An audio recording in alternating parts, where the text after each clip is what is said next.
Supreme কোর্টের রায়ের পরেই চাকরি বিক্রির দালালদের বাড়িতে হামলা শুরু করলেন বঞ্চিত চাকরি প্রার্থীরা। চাকরি না পেয়ে টাকা ফেরানোর দাবিতে রায়গঞ্জ ব্লকের আব্দুলঘাটা এলাকায় আদিবাসীদের বিক্ষোভ চলল। বাড়ি ভাঙচুরের ঘটনায় ব্যাপক উত্তেজনার সৃষ্টি হয়। রায়গঞ্জ থানার পুলিশ ছাড়াও ইটাহার করণদিঘি থানা থেকে অতিরিক্ত পুলিশ নামিয়ে পরিস্থিতি নিয়ন্ত্রণে আনা হয়। পুরো এলাকায় পুলিশ দিয়ে মুড়ে ফেলা হয়েছে।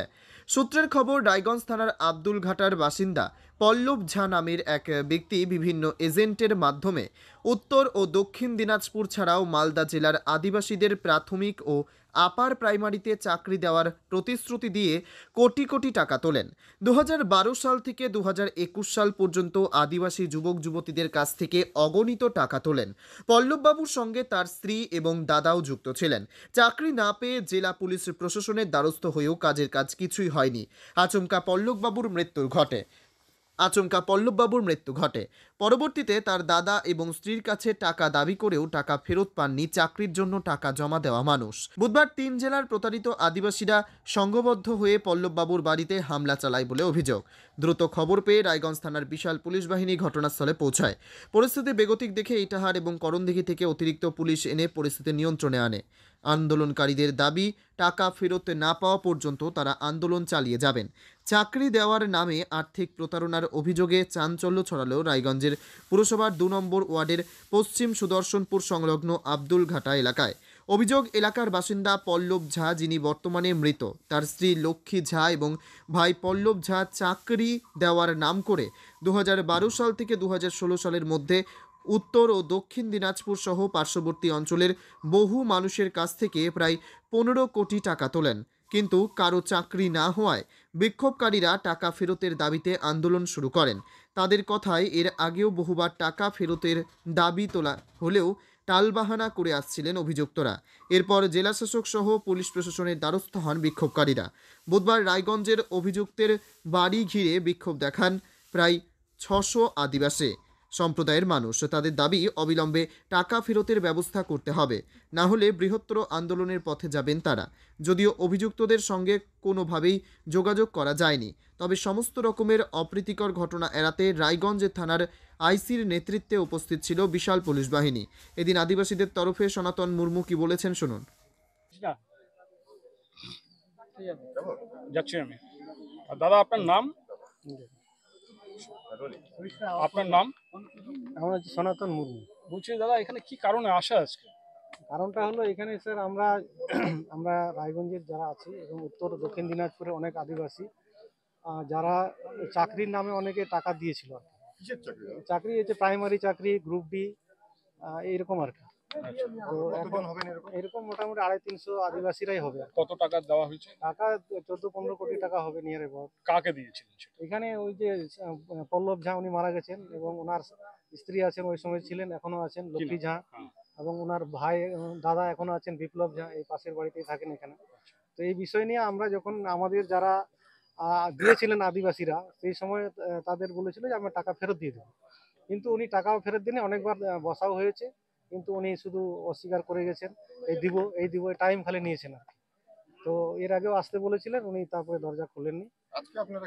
আজকে আমরা ওনার কাছে এসেছিলাম যে আমাদের সঙ্গে উনি বসে আমাদের যারা টাকা পাবে, যে আদিবাসীগুলো আছে, কারণ গরিব মানুষ যা আদিবাসীগুলো, তারা জমি জায়গা বিক্রি করে এরা টাকা পয়সা দিয়েছে আর কি। এটা তো সত্যি কথা যে আজকে ঘুষ নেওয়া দেওয়া দুটাই অপরাধ, কিন্তু আজকে যে পরিস্থিতির মধ্যে আমরা বর্তমানে আছি সেটা আমরা সবাই জানি আর কি। এরকম পরিস্থিতিতে এটা হয়েছে আর কি।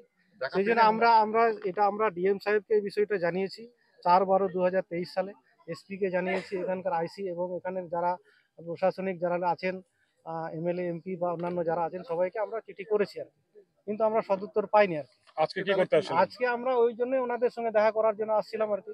পুলিশ বাড়িও তো এসেছে। পুলিশরাও আছে, পুলিশরা বলছে ঠিক আছে, আমরা তাদের সঙ্গে আলোচনা করিয়ে দেবো, এই অবধি ওনারা আশ্বাস দিয়েছেন। এখন জানি না কি হবে আর কি। যদি না পান তাহলে কি করবেন? না পারলে আমাদের আদিবাসীরা আরো আমরা খবর করব, চারিদিকে আমাদের বৃহত্তর আন্দোলন নামতে হবে, এছাড়া আমাদের বাঁচার কোনো রাস্তা নেই আর কি। টোটাল কতজন টাকা দিয়েছে? টোটাল টাকা ওই তো বললাম 250-300 জন হবে, শুধু ট্রাইবেলরাই।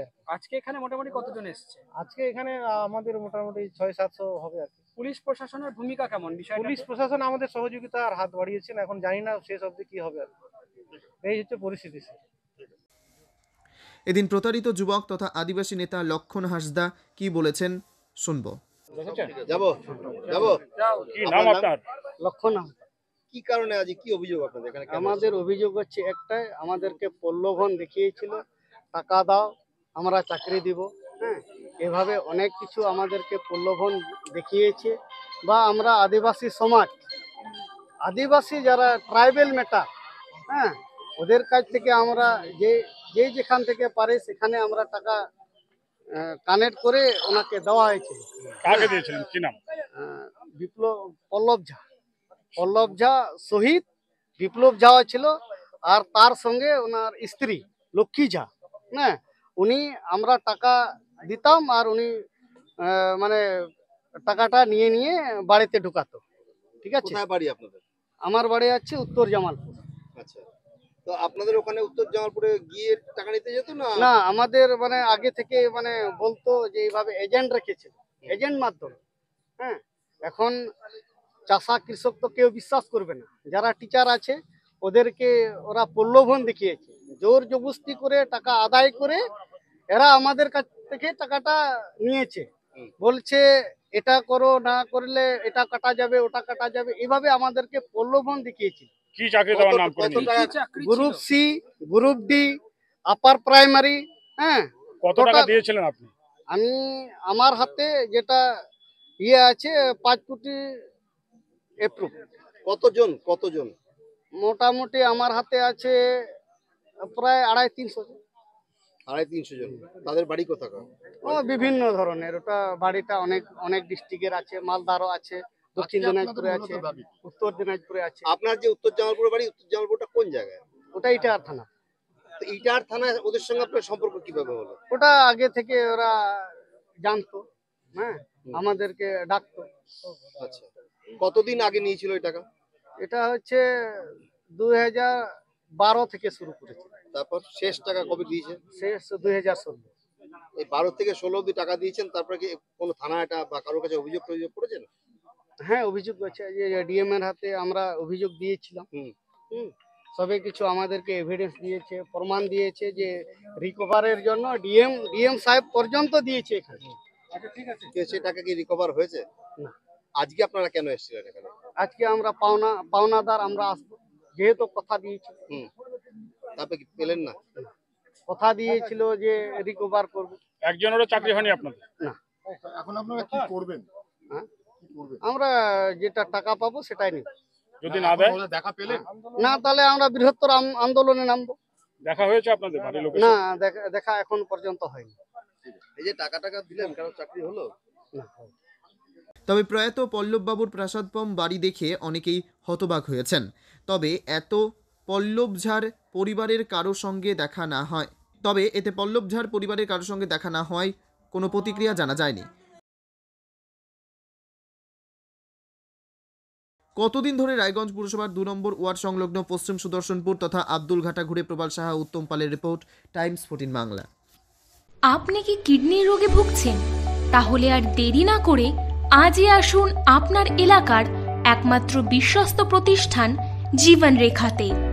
এখানে বিশেষজ্ঞ নেফ্রোলজিস্ট ডাক্তাররা লেজার ট্রিটমেন্টের মাধ্যমে রোগীদের সমস্ত ধরনের কিডনির এবং প্রোস্টেটেটের অপারেশন করে থাকেন।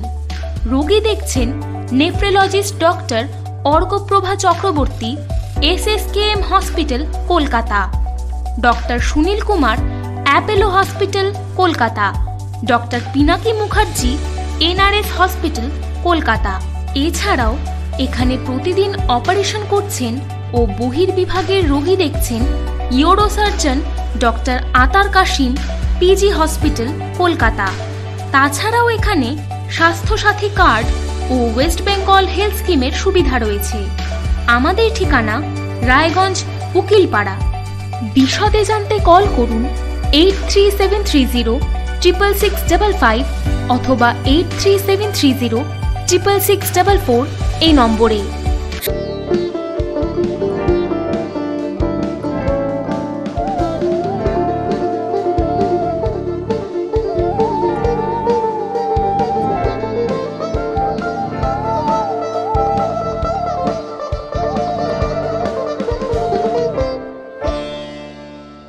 আপনি কি চাকরি পরীক্ষার্থী? চাকরি পরীক্ষার বই খুঁজছেন? তাহলে আজই চলে আসুন সৌর বুক অ্যান্ড ম্যাগাজিন সেন্টারে। এখানে BSc, WBCS, bank, rail, ICDS, nursing, ANM এবং জিএনএম সহ কেন্দ্রীয় ও রাজ্য সরকারের সকল চাকরির পরীক্ষার বই ও ম্যাগাজিন পাওয়া যায়। আমাদের ঠিকানা খড়িমোড়, মোহনবাটি, রায়গঞ্জ। বিস্তারিত জানতে যোগাযোগ করুন 9002904090 অথবা 9434347016।